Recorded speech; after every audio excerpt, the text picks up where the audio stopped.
khai le microphone nó run thlenga adapter chu la run thleng lo chu microphone ming hi ka hre che lo tu na hian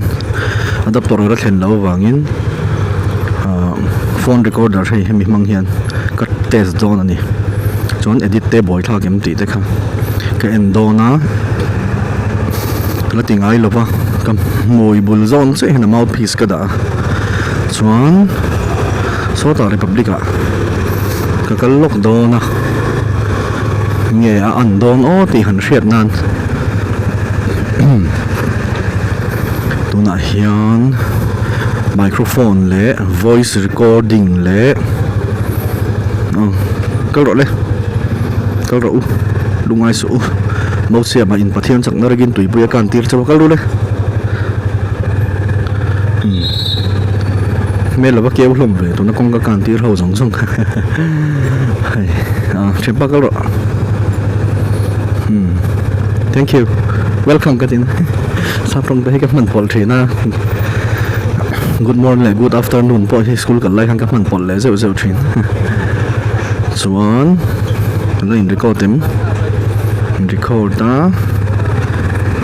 voice audio test new microphone kalu le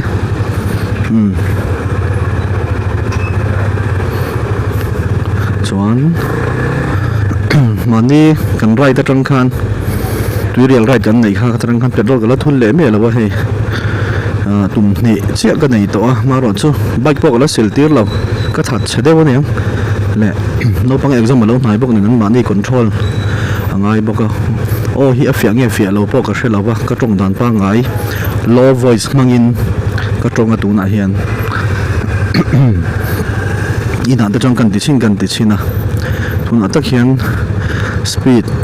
han push wak thei po ni lawa speed push wak chung khan intinge kan tong ang ti kha ka hre chak voice om da kha ka hre chak dewa maro su la rem chang lo dewa ni hi hian heng lai vela hian kan ti phei vel zum ange hey motor kong kan tur hi ka khongai thina dik tak chuan an chelo mo an chiang nge chelo ti lampang po ngai duam me lo chu lampang chu ka ti chan ani lo tu te bajan lo la koi le thina social media hi chuan committee na eng ma soi ngam lo te po hi social media hi chuan rong kam moi lo deuh te hin chak chuak ngam thina an tiang deuh khan aza thak thang kha chu hian lo sul ho hum lai ani ya mi pui kan thon hem khop mai man in lampang kan an lo wa da nei dang to lo ni mai ya mi zo chia kan kal san chia po ni lo kan du wang po ni lo kan na tho da nei an to lo wang zo ni lai phei hi ti nge doron khar thup mai what happened ngati ge doron khar thup a do ku ma en sans dorin hong de ya chia to kan mem ni om si lo chia to om na kha chu khu ta ni box sia dor pu west lama vai pa kon ro ta an bum kon na tanga chuk tha kon tong ring don chin ti vel hian a difference kala shelawa tong rin le rin lo audio changer emo audio manager ang de ulek te download so pangai do nim adapter tel lawa voice recording o thian tin phone memory alin ve ngai boka internal ka set box ya phone internal hemi audio record na hi so bang chuan result hriat ka chak to kham mai ma zo khen low budget vlogger ni hi ka tum deuh nak nge mani thil hi ol samjong hian ngai to na hi ka senga tuna te hian theory tamem o ka hrelowa ti hian ka edit dan tura ka han ro mang chu GoPro voice ron kal zong hi ka off vekanga chuan i phone ka record zo khi ka mang do na ni chuan nge bike retail la thaim heta mouthpiece kha a chunga ka vo dai mai box ya chu bang chuan nge dang lam na ti kha hriat ka chak to khop mai cái tí zong ron tlan hi traffic jam deuh nghe zel tí zong a tlan hian